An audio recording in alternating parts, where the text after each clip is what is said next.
Selamat sejahtera diucapkan kepada Dr. Kolonius dan rakan-rakan sekalian.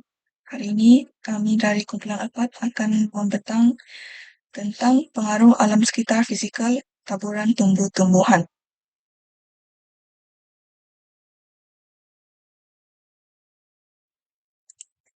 Bagi definisi alam sekitar fizikal, terdapat beberapa definisi bagi alam sekitar fizikal. Yang pertama adalah menurut County of San Diego pada 2014, alam sekitar fisikal merujuk kepada persekitaran luaran dan keadaan kita tinggal dan juga mempengaruhi kesihatan seseorang.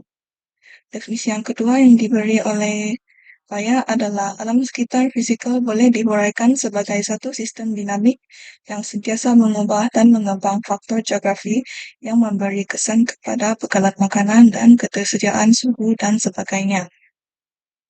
Definisi yang ketiga adalah alam sekitar fisikal merujuk kepada segala bahan semula jadi dan juga tidak semula jadi di sekeliling kita, yang juga dianggap sebagai persekitaran terdekat kita. Dan definisi ini dikemukakan oleh Oyedepo. Definisi yang terakhir yang sangat umum adalah alam sekitar fisikal merujuk kepada ciri-ciri geografi fisikal dan geologi bumi. Ini termasuk atmosfera, biosfera, hidrosfera, yaitu faktor abiotik yang saling hubung kait dengan faktor biotik. Terusnya jenis alam sekitar fisikal.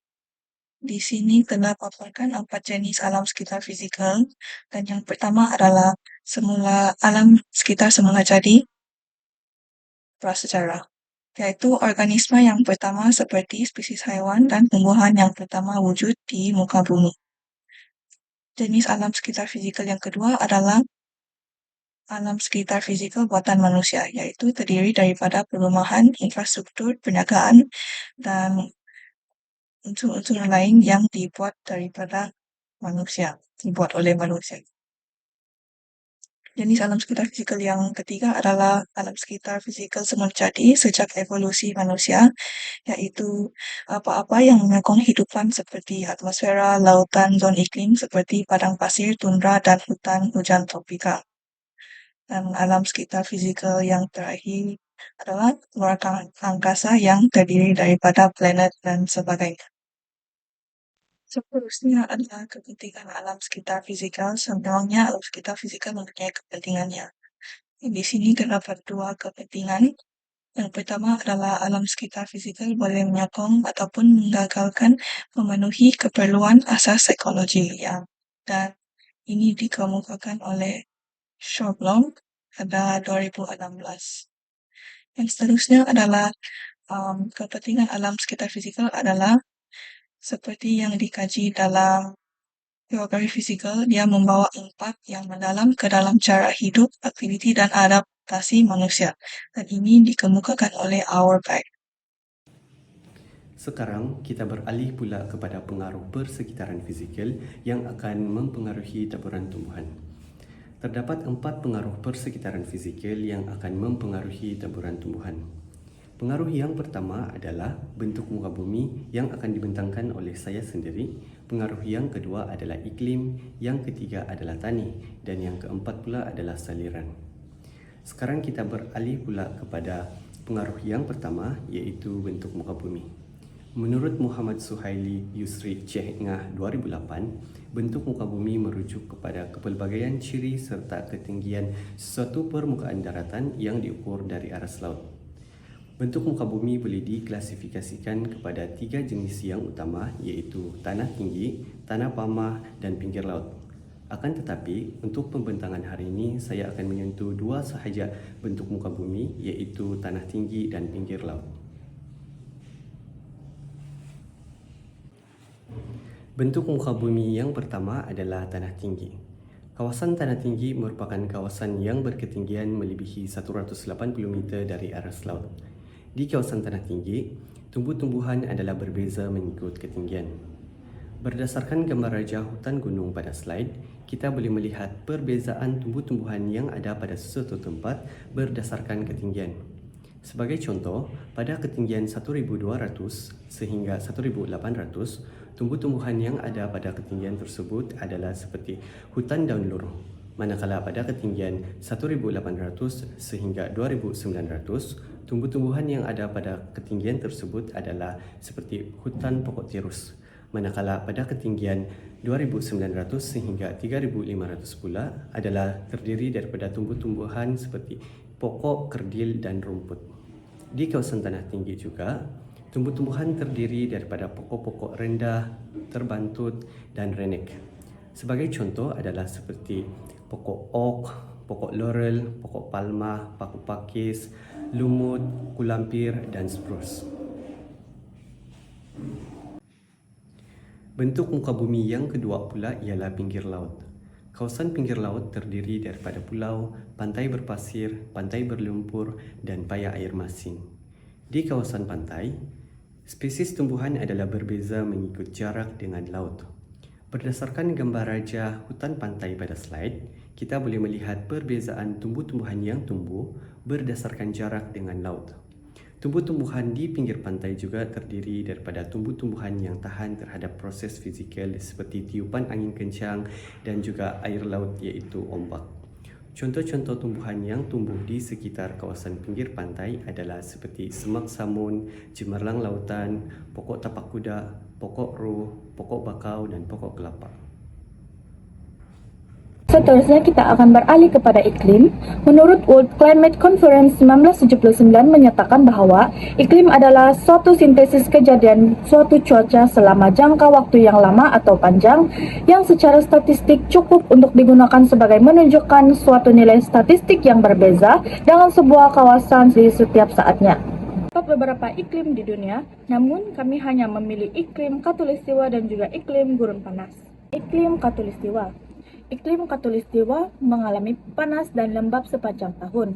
Suhu tinggi dan sekata di mana suhu min tahunannya ialah 27 derajat Celcius. Kawasan yang mengalami iklim khatulistiwa ini termasuklah Malaysia, Singapura, Brunei, dan Indonesia. Kawasan ini menerima hujan tahunan kira-kira 2030 mm dalam setahun. Disebabkan oleh penerimaan hujan yang banyak dan suhu yang sentiasa panas, maka kawasan khatulistiwa ditumbuhi oleh hutan hujan atau selva. Hutan ini mengandungi berbagai jenis tumbuhan yang subur dan juga pelbagai jenis pokok. Ciri-ciri tumbuhan di kawasan khatulistiwa berdaun lebar adalah dari 30 hingga 40 meter tingginya dan rimbun. Gambar-gambar di atas menunjukkan beberapa contoh jenis tumbuhan yang mempunyai habitat di kawasan iklim khatulistiwa, yaitu pokok meranti dan juga pokok palma. Tambahan pula, penerimaan suhu dan juga hujan sepanjang tahun telah menggalakkan lagi aktiviti pertanian di kawasan iklim khatulistiwa yang terlibat seperti Malaysia. Iklim gurun panas. Kawasan yang mengalami iklim gurun panas yang terletak di antara 5 derajat Celcius hingga 30 derajat Celcius ialah Gurun Sahara, Kalahari, dan Namib di Afrika Selatan. Kawasan-kawasan ini menerima hujan yang sedikit sahaja, yaitu kurang 250 mm dalam setahun, di mana hujan turun dalam bentuk ribut yang menyebabkan banjir kilat, dan ini akan mempercepatkan lagi hakisan tanah di kawasan gurun. Tumbuh-tumbuhan di kawasan ini kurang karena pokok-pokok tidak ada dan rumput jarang disebabkan oleh lapisan tanah yang terlalu nipis. Lapisan tanah yang terlalu nipis ini telah menyukarkan tumbuh-tumbuhan untuk mencengkam tanah melalui akarnya. Oleh itu, tidak semua spesies tumbuh-tumbuhan yang sesuai untuk menjalankan habitatnya di iklim gurun panas. Walau bagaimanapun, terdapat tumbuh-tumbuhan yang mempunyai habitat di gurun panas ini.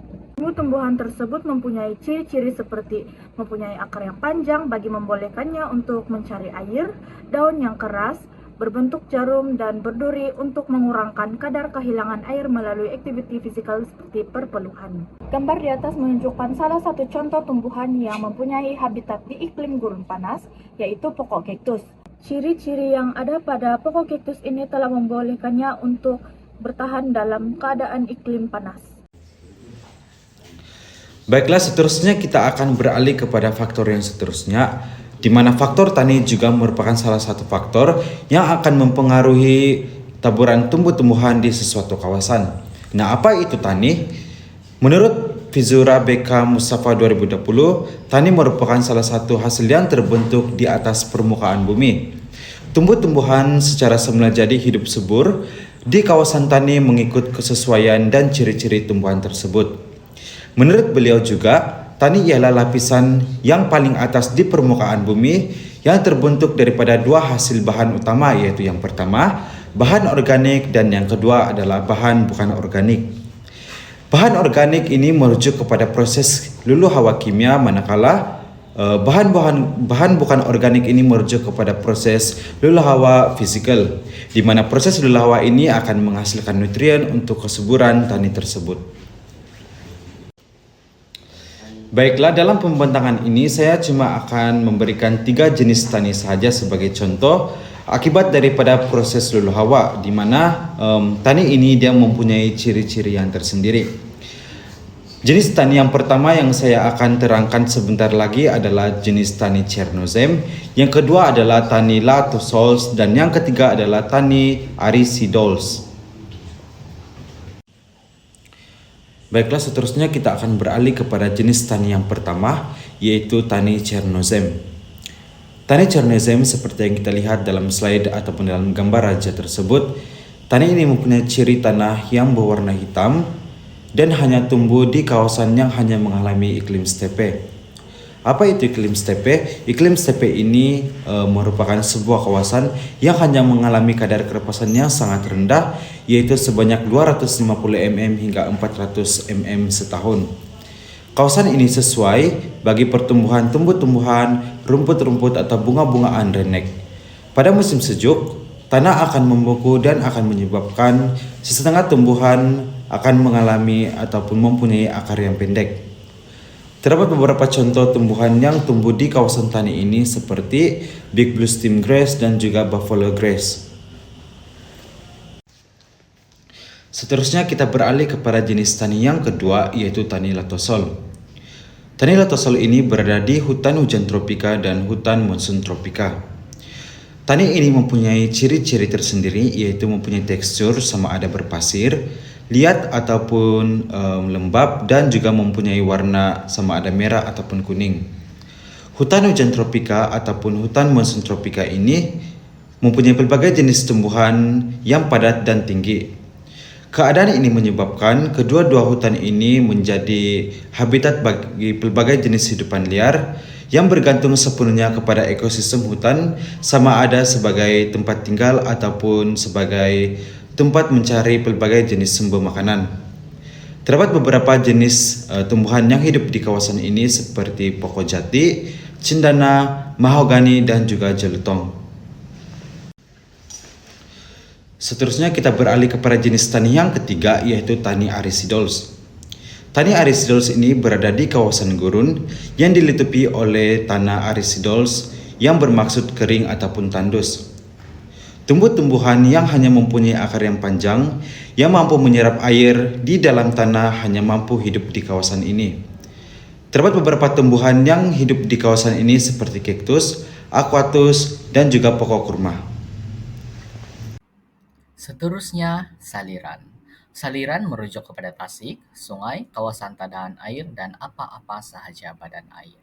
Saliran mampu mempengaruhi taburan tumbuh-tumbuhan dan juga jenis hutan. Saliran terbahagi kepada 2 kategori, yaitu saliran buruk dan juga saliran baik. Yang pertama, kawasan saliran baik. Kawasan bersaliran baik merujuk kepada kawasan yang tidak bertaung air. Kawasan ini terdapat di kawasan bentuk muka bumi yang beralun, di kawasan curun bukit, dan juga tanah pama. Kawasan bersaliran baik dan tidak bertaung air merupakan kawasan yang subur dan dilitupi oleh banyak tumbuh-tumbuhan semula jadi. Lokasi saliran baik ialah di Pulau Sipadan Sabah, Desaru di Johor, dan air terjun Lasir di Terengganu. Antara tumbuh-tumbuhan yang tumbuh di saliran baik ialah pokok mengkuang, pokok cengal, kelapa, dan pokok ru. Gambar berikut merupakan tumbuh-tumbuhan yang tumbuh di kawasan saliran baik. Yang pertama, pokok pain yang tumbuh di hutan Mediterranean dan juga pokok cengal yang tumbuh di hutan hujan tropika. Yang kedua, kawasan saliran buruk. Kawasan bersaliran buruk merujuk kepada kawasan tanah rendah yang sentiasa bertakung air. Kawasan yang bertakung air akan membentuk kawasan paya air tawar, manakala di kawasan pinggir laut yang berlumpur akan membentuk kawasan paya air masin. Kawasan ini sinonim dengan tumbuh-tumbuhan yang memerlukan air yang banyak, serta mampu hidup di kawasan berair sepanjang masa. Antara contoh kawasan saliran buruk ialah Tasik Chini dan juga Tasik Bera di Pahang, serta Labuk Sugut yang berada di Sabah. Antara jenis tumbuh-tumbuhan di kawasan ini ialah pokok bakau, pokok mengkuang, pokok nibong, nipah, dan juga meranti paya. Berikut merupakan gambar raja, pokok bakau dan pokok nipah yang tumbuh di kawasan paya air masin. Sebagai kesimpulan, alam sekitar fisikal mempunyai definisi yang berbagai, namun ia tetap berfungsi untuk menyampaikan hasil yang sama. Untuk muka bumi yang membekalkan banyak sumber dan jenisnya mempunyai fungsi tersendirinya. Walau bagaimanapun, alam sekitar fisikal mempunyai matlamat akhir yang sama, yaitu menyokong semua hidupan yang ada di bumi ini. Sekian, terima kasih.